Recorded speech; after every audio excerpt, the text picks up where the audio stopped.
Hi guys! Today I'll show you how to make eggplant pasta sauce. It's a quick vegetarian meal. All you have to do is toss this with any type of pasta. Heat up a pan on medium heat and pour in olive oil. Add chopped onion, a little salt, and saute until golden. Add chopped garlic and saute less than a minute until cooked. Turn the heat down to avoid burning the garlic. Add diced eggplant. I'm using Italian eggplant and have left the skins on. You can definitely use another variety. A little salt. Stir and cook until soft.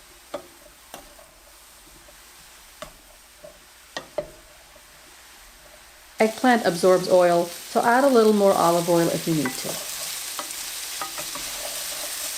The eggplant is cooked. It's tender but not mushy. Add crushed red pepper and dried oregano.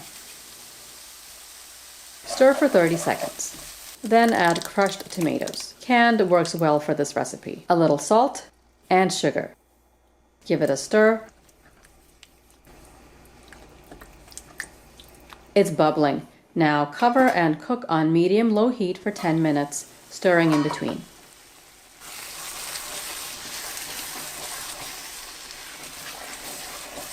You can see the sauce is bubbling, has reduced and gotten thicker. It should look like this. If it doesn't, cook for a few more minutes. Taste and adjust the salt and sugar if you need to. It's ready to be tossed with cooked pasta. You can always add some fresh basil leaves, grated Parmesan cheese, and even a splash of heavy cream or half and half to mellow out the acidity of the tomatoes. If you want to get notifications of when I upload a new video, click on the bell icon and select all. And don't forget to turn on your notifications. Give this a try and let me know what you think in the comments below. I'll see you next time. Thanks for watching.